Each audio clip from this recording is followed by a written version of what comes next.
सभी विद्यार्थियों का मैं बहुत बहुत स्वागत और अभिनंदन करता हूं। प्रिय विद्यार्थियों, आप सभी को नूतन वर्ष की बहुत बहुत ढेरों शुभकामनाएं और आप अपने लक्ष्य को प्राप्त करें, अच्छी मेहनत करें। तो इसी आशा के साथ में और उम्मीद के साथ में सभी विद्यार्थियों को मैं नव वर्ष की बहुत बहुत शुभकामनाएं प्रेषित करता हूं। प्रिय विद्यार्थियों, हम आज की क्लास के अंतर्गत ही जो है बाल गंगाधर तिलक जी के संदर्भ में हम बात करेंगे। जैसा कि पहले हमने इस क्लास के अंतर्गत चर्चा की थी कि बाल गंगाधर तिलक का जन्म जो हुआ वो 23 जुलाई 1856 को होता है। इनका जन्म कब हुआ? 23 जुलाई 1856 को इनका क्या होता है? जन्म होता है। कहाँ पे हुआ? महाराष्ट्र के रत्नगिरी नामक स्थान पर इनका क्या हुआ? जन्म हुआ। ठीक है, रिवाइज करवा देता हूँ डियर स्टूडेंट्स। और इनका जो बचपन का नाम था वो केशव राय था। क्या था? केशव राव। क्या था? केशव राय। ठीक है, और जो है बचपन में इन्हें बलवंत राव के नाम से पुकारा जाता था। इनको जो है बचपन में क्या कहा जाता था? बलवंत राव। बलवंत जो है इनको बलवंत राव कहा जाता था। क्या कहा जाता था? बलवंत राव। ठीक है, प्यारे विद्यार्थियों, ध्यान रखना है कि बचपन में जो है केशव राय था इनका नाम, और जो है इनको बलवंत राव के नाम से भी जो है पुकारते थे। और साथ ही जो है जो बाल शब्द है, बाल गंगाधर तिलक, तो बाल शब्द उनके नाम के साथ जीवन पर्यंत जुड़ा हुआ है। कौन सा शब्द? ये जो बाल शब्द हैं ये इनके जो है हम ये कहें कि इनके जो है प्यार में बाल कहा जाता था। इनको लाड प्यार में क्या कहा जाता था? बाल कहा जाता था। और बाल शब्द इनके नाम के साथ जीवन पर्यंत जुड़ा रहा है। लोकमान्य की उपाधि जो है हम ये कहें कि उनको जनता से मिला हुआ और उनकी सेवाओं का सबसे बड़ा क्या था? पुरस्कार था। और रविंद्रनाथ टैगोर के द्वारा इनको जो है लोकमान्य की क्या दी गई? उपाधि दी गई। ठीक है, तो डियर स्टूडेंट्स, जो है बाल गंगाधर तिलक जो है एक सच्चे अर्थों में बहुत ही बड़े जो है क्या थे? एक राष्ट्रवादी थे। इसके अलावा एक उच्च कोटि के क्या थे? शिक्षक थे। और जो है समाज सुधारक के रूप में भी इनकी महत्वपूर्ण जो है क्या रहती है? भूमिका रहती है। एक प्रतिष्ठित जो है वकील के रूप में थे। और एक सच्चे अर्थों में क्या थे? एक बहुत बड़े क्या थे? स्वतंत्रता सेनानी थे। क्या थे? स्वतंत्रता सेनानी। यानी भारत की स्वतंत्रता आंदोलन के अंतर्गत इनका जो है महत्वपूर्ण क्या रहा है? योगदान रहा है। इनकी महत्वपूर्ण भूमिका रही है। डियर स्टूडेंट्स, और हमने बात की थी कि बाल गंगाधर तिलक के द्वारा प्रमुख रूप से 2 समाचार पत्रों का क्या किया गया? प्रकाशन किया गया। और जन जागरण में समाचार पत्र जो होते हैं वो एक महत्वपूर्ण भूमिका निभाते हैं। तो समाचार पत्र कौन कौन से थे? हम समाचार पत्रों की बात करें तो इनके द्वारा 2 समाचार पत्र जो हैं क्या किए गए? प्रकाशित किए गए। एक तो जो है केसरी। कौन सा था? केसरी। और दूसरा कौन सा था? मराठा। ठीक है, कितने समाचार पत्र? 2 समाचार पत्र जो हैं प्रमुख रूप से इनके द्वारा प्रकाशित किए गए। एक केसरी और एक जो है मराठा। ठीक है, इसके अलावा हम रचनाओं की बात करें तो रचनाओं के संदर्भ में मैंने आपको बताया था कि एक तो था द ओरियन। ठीक है, ओरियन इनके एक रचना थी। The Arctic home in Vedas. और इसके अलावा जो है इनकी जो प्रमुख पुस्तक मानी जाती है वो कौन सी मानी जाती है? गीता रहस्य। कौन सी पुस्तक? गीता रहस्य। और इस पुस्तक को तिलक जी ने मांडले जेल में जो है लिखा था। कौन सी पुस्तक को? गीता रहस्य को। बाल गंगाधर जो तिलक थे वो एक प्रमुख रूप से कर्मयोगी थे और कर्मों में क्या रखते थे? विश्वास रखते थे। तो इससे भी जो है ये प्रेरित थे। और इसके अलावा जो है हमने बात की थी कि इनके जो पिता का जो नाम था वो रामचंद्र तिलक था। बाल गंगाधर तिलक जी के जो पिता थे वो कौन थे? रामचंद्र तिलक। ठीक है, इनके पिता की बात करें तो पिता का नाम था रामचंद्र तिलक। ये इनके क्या थे? पिता थे। ठीक है, और जो माता थी, माता का जो नाम था वो था पार्वती बाई। ठीक है, माता कौन थी? पार्वती बाई। पार्वती बाई। तो ये इनके माता पिता थे। और जो है ये कहा जाता है कि इनकी जो माता थी वो एक प्रमुख रूप से जो है धार्मिक प्रवृत्ति की क्या थी, महिला थी। कौन सी प्रवृत्ति की? अत्यंत धार्मिक प्रवृत्ति की जो है महिला थी। और जो है इन्होंने जो है नियमित व्रत और उपवासों ने इनकी माता के शरीर को क्या कर दिया था, कमज़ोर कर दिया था। प्रिय विद्यार्थियों, जो है कि इन्होंने 18 महीनों तक सूर्य का व्रत किया था और उनको विश्वास था कि उनका जो पुत्र होगा वो सूर्य का ही वरदान था और भारतीय आकाश में उष्ण देशीय सूर्य की भांति क्या होगा, चमकेगा। तो निश्चित रूप में जो है इनका जो व्यक्तित्व था और जो बाल गंगाधर जो तिलक थे वो भारतीय राष्ट्रीय आंदोलन के अंतर्गत और एक स्वतंत्रता सेनानी के रूप में किसकी भांति चमके, सूर्य की भांति। ठीक है।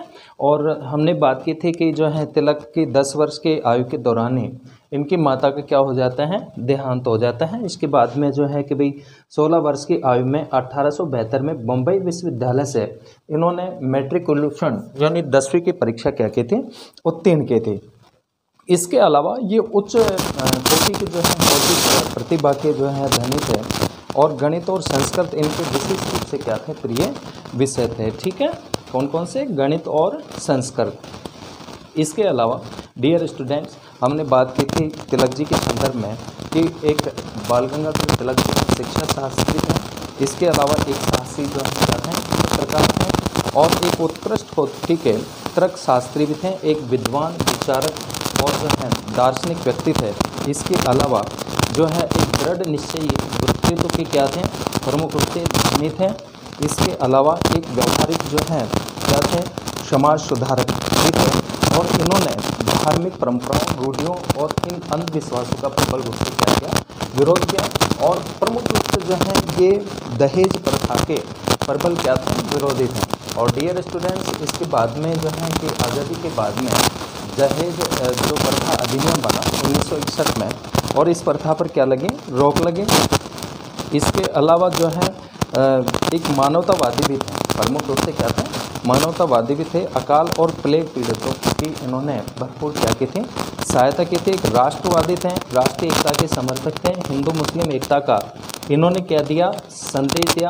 और एक जो है मोस्टली रूप में एक संगठनकर्ता के रूप में भी थे कि इनके द्वारा महाराष्ट्र में जो है 2 प्रमुख उत्सव जो है मनाने क्या किए गए, प्रारंभ किए गए। इनके द्वारा 2 उत्सव, ठीक है, 2 उत्सव कौन कौन से महाराष्ट्र में? एक तो गणपति उत्सव।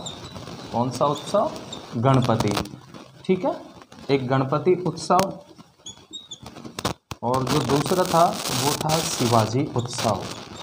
शिवाजी उत्सव, ठीक है। 2 उत्सव इन्होंने जो है संगठन के लिए, और क्योंकि जो वीर पुरुषों के ये जो है उपासक थे, वीर पुरुष इनके क्या थे, प्रमुख रूप से आदर्श थे। तो जो शिवाजी थे, मराठा साम्राज्य के जो संस्थापक थे, कौन थे? शिवाजी।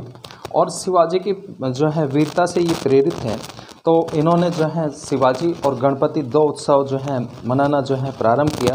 और डियर स्टूडेंट्स, हमने ये भी बात की थी कि बाल गंगाधर तिलक का प्रमुख रूप से जो नारा था कि स्वराज्य जन्म सिद्ध मेरा अधिकार और अंततः मैं इसे लेकर रहूँगा। इससे मतलब था कि जो तिलक जी थे, बाल गंगाधर तिलक, ये मुख्य रूप से जो है इनका जो स्वराज्य था, स्वराज्य का मतलब था कि हमारे जो आर्थिक जो मामले हैं, हमारे जो शासन के जो प्रबंध है वो स्वयं भारतीयों के हाथों में होना चाहिए। शासन करने का जो प्रबंध है और शासन थोपा गया नहीं हो, बल्कि शासन को जनता ने सहर्ष क्या किया हो, स्वीकार किया हो, यानी हम अपने मामलों का प्रबंधन जो है स्वयं करें। ठीक है। तो बाल गंगाधर तिलक ने एक प्रेरणास्पद जो है नारा दिया कि स्वराज्य मेरा जन्मसिद्ध अधिकार है और मैं इसे लेकर रहूँगा। डियर स्टूडेंट्स, कि बाल गंगाधर तिलक ने भारतीय जनता में निराशा के भाव को निराशा से उभारने के लिए जो है प्रेरणास्पद नारा दिया कि स्वराज्य हम सबका जन्मसिद्ध अधिकार है और हम अंततः इसे प्राप्त करके रहेंगे। ठीक है।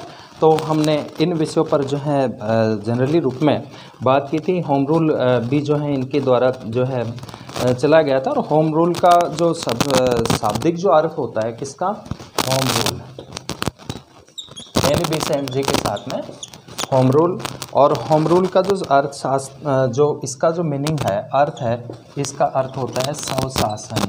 क्या होता है? स्वशासन। ठीक है, कि होम रूल शब्द का जो अर्थ होता है स्वशासन, अर्थात हम अपने घर के स्वामी हों, हम पर स्वयं का शासन हो और हमारे शासक अपने कार्यों के लिए हमारे प्रति क्या हो? उत्तरदायी हो। अपने कार्यों के लिए जो शासक है, जो शासन होता है, वो जनता के प्रति क्या हो? जवाबदेह हो। तो जनरली जो है इसके अलावा होम रूल लिख के भी जो है स्थापना की गई, एक सच्चे अर्थों में जो है एक कांग्रेसी भी थे। और डियर स्टूडेंट्स, इसके बाद में जो है ये उग्र राष्ट्रवाद के प्रमुख क्या माने जाते हैं? प्रणेता माने जाते हैं। कौन से राष्ट्रवाद के? उग्र राष्ट्रवाद के। उग्र राष्ट्रवाद के प्रमुख क्या थे? प्रणेता थे। प्रमुख प्रणेता थे। डियर स्टूडेंट्स, मैंने आपको बताया था कि हमारा जो राष्ट्रीय आंदोलन है, और राष्ट्रीय आंदोलन को मोस्टली रूप में हम कितने युगों में बांटते हैं? पिछली क्लास के अंतर्गत हमने बात की थी, कितने भागों में? 3 में। ठीक है, या ये कहें कि जो राष्ट्रीय आंदोलन है, राष्ट्रीय आंदोलन, इसको युग, राष्ट्रीय आंदोलन के युग। ठीक है, तो 3 युगों में बांटा जाता है राष्ट्रीय आंदोलन को। एक तो 1885 से लेकर के कांग्रेस की स्थापना से लेकर के और 1905 तक, 1885 से लेकर के 1905 तक। ठीक है, इसको कौन सा युग कहा जाता है? इसको कहा जाता है उदार राष्ट्रवादी युग। उदार इसलिए कहा जाता है कि विद्यार्थियों 1885 में कांग्रेस की स्थापना होती है, जो कि A.O. होम के द्वारा की गई, और प्रमुख रूप से एक राजनीतिक संस्था के रूप में थे, एक मंच के रूप में थे। और जो कांग्रेस में जो प्रारंभ में जो लगभग 20 वर्षों तक जो वर्चस्व रहा, किसका रहा? उदारवादी नेताओं का रहा।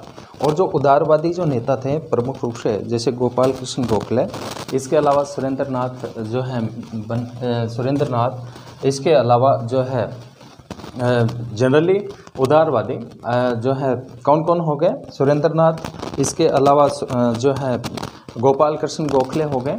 और इस तरह के जो नेता थे, ठीक है, ये कैसे थे? ये उदारवादी थे। इनकी जो नीतियाँ थी वो कैसी थी? और लचीली थी। और प्रारंभ में इनका वर्चस्व रहा, लेकिन जो है लगभग इनका जो कार्यकाल है कितना हो गया था? 20 वर्षों का हो गया था।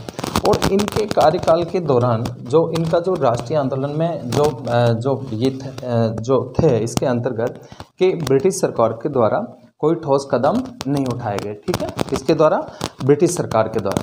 और ऐसी स्थिति में जो है भारतीय जनता का, हम ये कहें कि एक ऐसे बहुत सारे जो वर्ग थे, उनका उदारवादी नेताओं से क्या उठ गया? विश्वास उठ गया। धीरे धीरे जो राष्ट्रवादी जो युग था वो क्या हो रहा था? असफल हो रहा था। और इसके प्रतिक्रिया स्वरूप जो है भारत के प्रमुख रूप से जो है एक तो पंजाब, कौन सा राज्य है? पंजाब, इसके अलावा महाराष्ट्र, इसके अलावा बंगाल। ठीक है, यहाँ पर त्रिमूर्तियों का क्या होता है? प्रादुर्भाव होता है। कौन कौन से त्रिमूर्तियाँ? जिनको जो है उग्र राष्ट्रवाद की त्रिमूर्तियों के नाम से जाना जाता है। सबसे पहले उग्र राष्ट्रवाद का जो संघात किया गया था वो किसके द्वारा किया गया? बाल गंगाधर तिलक जी के द्वारा। ठीक है, तो महाराष्ट्र में किसने संघात किया? बाल गंगाधर तिलक ने। कौन थे? बाल गंगाधर तिलक। पंजाब में लाला लाजपत राय। पंजाब में कौन थे? लाला लाजपत राय। और बंगाल में थे विपिन चंद्र पाल। ठीक है, कौन थे? विपिन चंद्र पाल। इनको त्रिमूर्तियों के नाम से जाना जाता है। किसके नाम से जाना जाता है? त्रिमूर्तियों के नाम से। यानी उग्र राष्ट्रवाद की प्रमुख रूप से ये त्रिमूर्तियाँ थी। इनकी जो विचारधारा थी वो क्रांतिकारी विचारों से क्या थी? ओतप्रोत थी। पहले मैंने आपको बताया था पिछली क्लास के अंतर्गत कि उदारवाद और उग्र राष्ट्रवाद, यानी उदारवादी और जो है उग्र राष्ट्रवादी या उग्र राष्ट्रवाद, यानी गर्म दल और नरम दल है, उसमें आपको क्या बताया गया था? अंतर बताया गया था। ये जो उदारवादी नेता थे ये प्रमुख रूप से जो है ब्रिटिश सरकार के जो है क्या थे? समर्थक थे, और ब्रिटिश शासन को भारतीय जनता के हित में समझते थे। इसके अलावा जो है कि अपनी मांगे जो है याचिका के माध्यम से प्रार्थना पत्रों के माध्यम से बनवाना चाहते थे। ठीक है, अंग्रेजी शिक्षा के क्या थे, समर्थक थे। आज हम बात करेंगे तिलक जी के राजनीतिक विचार। कौन से विचार? राजनीतिक, बाल गंगाधर तिलक के राजनीतिक विचार। कौन से विचार? राजनीतिक विचार। और प्रिय विद्यार्थियों, जो राजनीतिक विचार हैं प्रमुख रूप से जो हैं कि इनके जो है हम ये कहें कि तिलक के जो मोस्टली जो एक तो दबाव के साधन थे, एक तो क्या थे? दबाव के साधन, दबाव के साधन। ठीक है, कौन से थे? दबाव के साधन। और राजनीतिक विचारों के प्रमुख रूप से जो स्तंभ माने जाते हैं, कितने स्तंभ? 4 स्तंभ। ठीक है, राजनीतिक विचारों के प्रमुख रूप से जो 4 स्तंभ थे, कौन कौन से थे? एक तो था स्वदेशी। कौन सा था? स्वदेशी। इसके अलावा बहिष्कार, एक स्वदेशी हो गया, एक कौन सा हो गया? बहिष्कार हो गया। इसके अलावा राष्ट्रीय शिक्षा। कौन सी शिक्षा? राष्ट्रीय शिक्षा। और इसके अलावा हम बात करें तो राष्ट्रीय शिक्षा के अलावा जो महत्वपूर्ण इनकी जो अवधारणा थी, वो कौन सी अवधारणा थी? स्वराज्य की। कौन सी अवधारणा? स्वराज्य की। तो स्वदेशी, बहिष्कार और राष्ट्रीय शिक्षा और स्वराज्य, ये प्रमुख रूप से इनके राजनीतिक विचारों के 4 क्या माने जाते हैं? स्तंभ माने जाते हैं। ठीक है, जिसमें स्वदेशी का मतलब हम समझें कि स्वदेशी का जो मतलब होता है, इसका जो शाब्दिक जो अर्थ होता है वो क्या होता है? स्वदेश। ठीक है, क्या होता है? स्वदेश या अपना देश। स्वदेश या अपना देश क्या होता है? स्वदेश या अपना देश। और प्रिय विद्यार्थियों के स्वदेश अपने देश में बनी वस्तुओं को खरीदना और उनका जीवन में उपयोग और क्या करना? प्रयोग करना ही क्या कहलाता है? स्वदेशी कहलाता है। क्या कहलाता है? स्वदेशी। ठीक है, इसके अलावा जो स्वदेशी और जो बहिष्कार हैं कि स्वदेशी और बहिष्कार दोनों ही आर्थिक क्या थी? ये अवधारणाएं थी। और दोनों का लक्ष्य एक था कि भारतीय उद्योगों का जो है पुनरुद्धार किया जाए, क्योंकि ब्रिटिश शासन के दौरान जो है जो कंपनी थी, ब्रिटिश शासन था, उसने भारतीय उद्योग धंधों को क्या कर दिया था? चौपट कर दिया था। विद्यार्थियों, आप जानते हैं कि ब्रिटिश सरकार की प्रमुख जो नीति थी वो भारत में फूट डालो और राज करो की नीति थी। और पूरी तरह से जो है किसका दोहन करना था? आर्थिक दोहन करना था, यानी शोषण की उनकी क्या थी? नीति थी। तो स्वदेशी और बहिष्कार दोनों ही जो है आर्थिक हम ये कहें कि अवधारणाएं थी। दोनों का लक्ष्य था कि भारतीय उद्योगों का पुनरुद्धार और देश का क्या किया जाए? आर्थिक विकास किया जाए। क्या किया जाए? देश का आर्थिक विकास। दोनों ही आत्मनिर्भरता यानी जो स्वावलंबन है, आत्मविश्वास और आत्म सहायता और आत्म सम्मान से क्या थे? ये प्रेरित क्या थे? आंदोलन थे। और तिलक ने स्वदेशी संबंधी अवधारणा का जो प्रयोग है वो केवल आर्थिक स्तर के रूप में नहीं किया, बल्कि उन्होंने इसके साथ बहिष्कार के स्तर को जोड़कर इसे राजनीतिक स्तर के रूप में क्या किया? प्रयोग किया। ठीक है, कौन से स्तर के रूप में? राजनीतिक स्तर के प्रयोग के रूप में।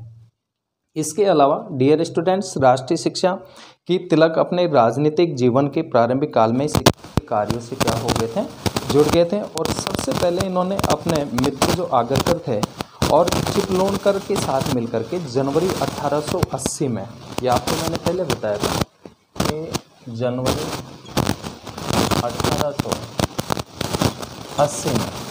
जनवरी 1880 में इन्होंने न्यू इंग्लिश स्कूल की स्थापना की थी। इसकी स्थापना की थी? न्यू इंग्लिश स्कूल की। इनके द्वारा क्या की जाती है? स्थापना की जाती है। क्या की जाती है? स्थापना। और 20 नवंबर 1884 को यह दक्कन एजुकेशन सोसाइटी के रूप में क्या हो गया था? विकसित हो गया था। ठीक है, किसके रूप में विकसित हुआ? दक्कन एजुकेशन सोसाइटी के रूप में। तो स्वदेशी आंदोलन के दौरान ही समर्थ विद्यालयों की जो है क्या की गई? स्थापना की गई। इसके बाद में ये मातृभाषा को क्या देते? प्रमुखता देते थे। किसको प्रमुखता देते थे? मातृभाषा को। कि तिलक का राष्ट्रीय शिक्षा से अभिप्राय हम ये कहें कि राष्ट्रीय जो शिक्षा थे और राष्ट्रीय शिक्षा से जो अभिप्राय था वो जनरली क्या था कि ऐसी शिक्षा से था जो विद्यार्थियों को मातृभाषा और राष्ट्रीय लिपि में राष्ट्र की सही स्थिति का ज्ञान कराएं, उनमें राष्ट्र को जानने की योग्यता की क्या कराएं? क्षमता पैदा करें। ठीक है, उसके बाद में अंग्रेजी शिक्षा प्रणाली का जो है इन्होंने खुल करके जो है विरोध किया और इनका कहना था कि अमेरिका में विद्यार्थियों को स्वतंत्रता की घोषणा का अध्ययन कराया जाता है, परंतु भारत में स्वदेशी के प्रचार को राजद्रोह समझा जाता है। तिलक का मानना था कि यदि भारत में स्वतंत्र देशों जैसी शिक्षा प्रणाली को अपना लिया जाए तो ब्रिटिश साम्राज्य की नींव क्या हो सकती थी, हिल सकती है। ठीक है, औद्योगिक और तकनीकी शिक्षा पर इन्होंने प्रमुख रूप से क्या दिया, बल दिया और राष्ट्रीय नीति के समर्थक थे। धार्मिक जो है शिक्षा के अंतर्गत जो है कि इन्होंने मोस्टली रूप में जहाँ ये कहा कि तिलक की राष्ट्रीय शिक्षा में धार्मिक शिक्षा का भी क्या रखा है, महत्वपूर्ण योगदान स्थान है। तो संक्षेप में ये कह सकते हैं कि जो तिलक जी थे उनके जो राष्ट्रीय जो शिक्षा थी उसका लक्ष्य था कि संगठित स्वाधीन राष्ट्र का निर्माण करना और राष्ट्रीयता की अवधारणा को मूर्त रूप देने का यंत्र क्या था, माध्यम था। उसके बाद में स्वराज्य की अवधारणा। ठीक है, और डियर स्टूडेंट, स्वराज्य का अभिप्राय होता है जिसमें भारत के आंतरिक मामलों का संचालन प्रबंध वो जो है भारतीयों के हाथों में हो, अपने घर के प्रबंध को अपने हाथों में रखने की क्या करता है, मांग करता है और अपने जो शासन है उसमें भारतीय ये कहें कि अपने शासन और अपनी व्यवस्था की मांग करता है। इसके अलावा जो है दृश्य सरकार ब्रिटिश नौकरशाही को बदलने और अदृश्य सरकार भारतीय लोगों की सरकार को स्थिर बनाए रखने के लिए कहता है। इसका अर्थ होता है कि मुझे अपने देश में वैसा ही होना चाहिए जैसा कि एक अंग्रेज कहाँ पे होता है, इंग्लैंड में होता है। ठीक है, तो तिलक का स्वराज्य प्राचीन भारतीय राजनीतिक दर्शन के धर्म राज्य के बराबर है और यह एक धार्मिक राज्य नहीं था। ठीक है, समस्त जनता से संबंधित जो है इनका क्या था, स्वराज्य था। जन नियंत्रित स्वराज्य था, लोकतांत्रिक या ये कहें कि डेमोक्रेटिक जो है स्वराज्य था। क्या सा था, डेमोक्रेटिक लोकतांत्रिक स्वराज्य। इसके अलावा जो है कि स्वराज्य की प्राप्ति के लिए अमितवादी या उग्रवादी जो है प्रमुख रूप से इन्होंने जो है साधन अपनाए और तिलक जी कहते थे कि करों को न देना, सभी न अवज्ञा का सहारा लेना, राष्ट्रव्यापी हड़ताल आयोजित करना ऐसी सीधी कार्रवाई है जो शासन की नींवें हिला देगी। ठीक है, कि शासन की क्या हिला सकती है, नींव हिला सकती है। भारत में जो है इन्होंने कहा कि संविधान नहीं, उस समय केवल सिर्फ क्या है, दंड विधान है। तो डियर स्टूडेंट, जो है प्रमुख रूप से जो है इन्होंने कहा कि ब्रिटिश साम्राज्य के अंतर्गत जो है स्वराज्य और ब्रिटिश नौकरशाही को कोई स्थान इन्होंने नहीं दिया। ठीक है, तो इस प्रकार से ये प्रमुख रूप से बाल गंगाधर तिलक के जो है राजनीतिक विचार थे और राजनीतिक विचारों के विद्यार्थियों आपको 4 आधार स्तंभ ध्यान रखना है। ठीक है, कौन कौन से हैं, स्वदेशी, बहिष्कार, राष्ट्रीय शिक्षा और स्वराज्य। ठीक है, डियर स्टूडेंट्स, सतत मेहनत करते रहें, लगातार मेहनत करते रहें, निश्चित रूप में आपको सफलताएं जो हैं प्राप्त होगी। फिर से मैं आपको नववर्ष की बहुत बहुत शुभकामनाएं देता हूं। डियर स्टूडेंट्स, ऐसे ही हमारे को आप मोटिवेट करते रहें। आपको क्लास अच्छी लगती हैं, समझ में आता है तो निश्चित तौर पे जो है क्लास को आप लाइक कीजिए, सब्सक्राइब कीजिए और शेयर कीजिए। बहुत बहुत धन्यवाद।